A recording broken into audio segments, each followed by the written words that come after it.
kami uuwi ng alas 8 ng gabi. Nag-request ako kay madam. Tayo dito, kanan kaliwa. Kanan naman, para makita natin ang syudad. Syudad ng Philippine City.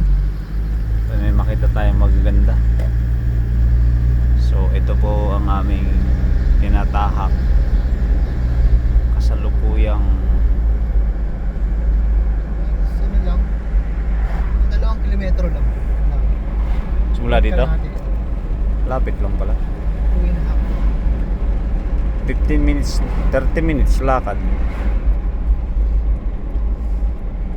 Mga tao dito puros tato. Kapag patato na rin kaya. Pati sa mata. Pati mata. Puta, malupit na yun. Yung tattoo artist na hold sa airport sa Dubai. Bakit? Filipino.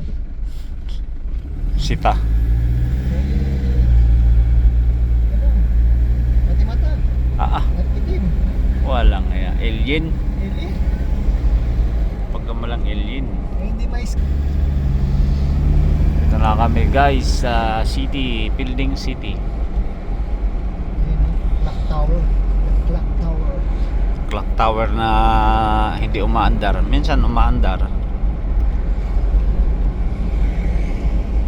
Ito ang railway tracks.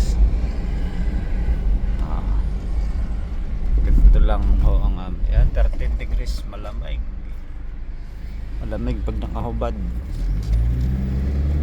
Ganda naman ang tanim na halaman na yon. Sunod-sunod eh. Ganda ng pagkakadesign. Ang bango! KFC. KFC naman. KFC.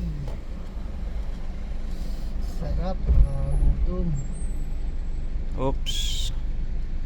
S-by-4 ba? Isa no? 4x4 yon? Suzuki S-by-4. Medyo malaki na ano.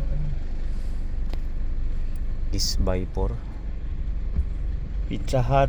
Uy, always delivering. Ba? Tuwing Biyernes may ganap dito eh. Ang problema lang, hindi naman tayo nakakadalo. Dito may mga tindahan dito eh. Ito ho, ang aming bahay. Hindi pa malayo pa po kami. Philippine Hotel, tandaan mo nito. 1960 pa daw yan eh. 1960? Oo. So matanda na. 50 taon na yan.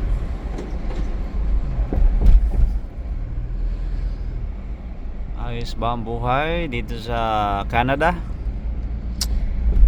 Oh shit. Sanggalas. Bakit? Hindi nagmamadali ah.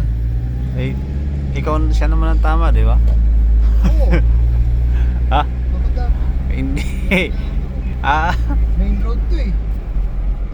Ay, kahit pa, runabout yun eh. Ha? Runabout, always give to the right. Uy, dahan lang, dahan.